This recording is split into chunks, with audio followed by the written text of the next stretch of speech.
नमस्कार मित्रांनो, स्वातंत्र्य दिनाच्या सर्वांना खूप खूप शुभेच्छा। सर्व विद्यार्थी, सन्माननीय पालकांना शाळेच्या वतीने खूप खूप शुभेच्छा। आजचा हा स्वातंत्र्य दिन आपल्याला प्रत्येक भारतीयांच्या मनामध्ये उत्साह, अभिमान आणि देशप्रेम जागृत करणार आहे। मित्रांनो, आपल्या देशाला 15 ऑगस्ट 1947 रोजी स्वातंत्र्य मिळाले। हे स्वातंत्र्य सहजासहजी मिळालेलं नाही।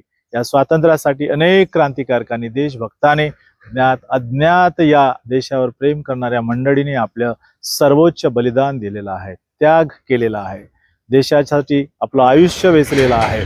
त्यांच्या बलिदानातून हे स्वातंत्र्य आपल्याला मिळालेलं आहे आणि म्हणून त्यांचं स्मरण करणे आज आपलं कर्तव्य आहे। शहीदों के चिताओं पर लगेंगे हर बरस मेले, वतन पर मिटने वालों का यही निशा बाकी होगा, यही निशा बाकी होगा। ज्या महापुरुषांनी, ज्या क्रांतिकारकांनी, देशभक्तांनी आपल्या प्राणांची आहुती दिली, त्या सर्व शूरवीरांना, क्रांतिकारकांना, देशभक्तांना शाळेच्या वतीने कोटी कोटी नमन। ज्यांच्या बलिदानातून हे स्वातंत्र्य आज आपल्याला मिळालेलं आहे।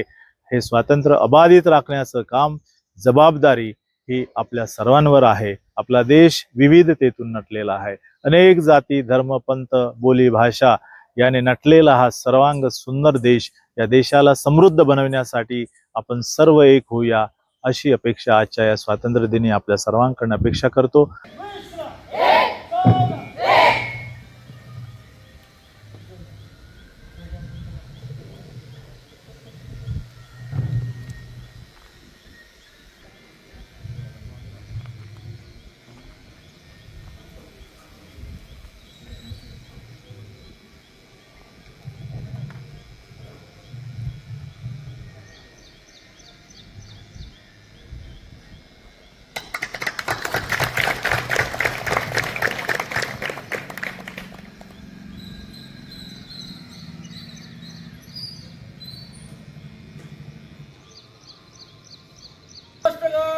वंदे मातरम शुरू करेंगे। शुरू कर।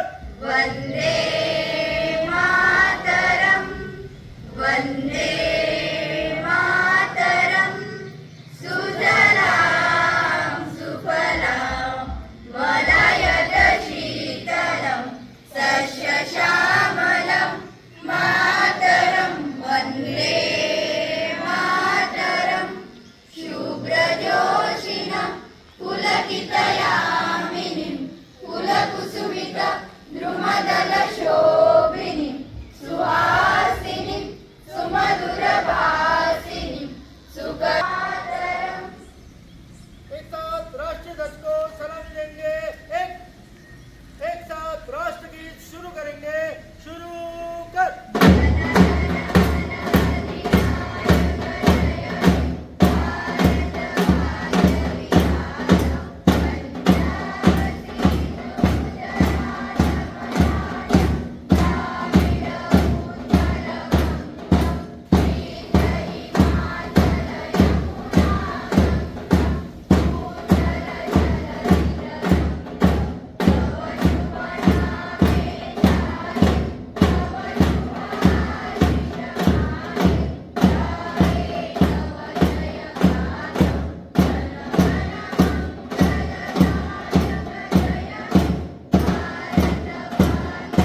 आज दिनांक 15 ऑगस्ट 2026ला भारताचा 80वा स्वातंत्र्य दिन सोहळा अतिशय उत्साहाने थाटामाटात आपल्या शिवाजी हायस्कूल गोवरीच्या प्रांगणामध्ये निसर्गरम्य वातावरणामध्ये साजरा झालेला आहे की ज्या ज्या लोकांनी आपल्या देशासाठी स्वतःचं प्राण अर्पण केलेलं आहे असे त्या संपूर्ण शहीदांना आपल्या शाळेकडून आपल्या संपूर्ण विद्यार्थ्यांकडून आपण त्यांना त्या हुतात्म्यांना आपण श्रद्धांजली अर्पण करत आहोत. आणि आपण एक निश्चय करा की आपल्या देशातील आपल्या देशाला बळकट करण्यासाठी आपल्या देशाचं स्वातंत्र्य टिकवून राहण्यासाठी परत एवढंच नाही तर आपल्या समाजामधील जे पर्यावरण प्रदूषित झालेलं आहे सगळ्यात तो सुद्धा महत्वाचा घटक आहे.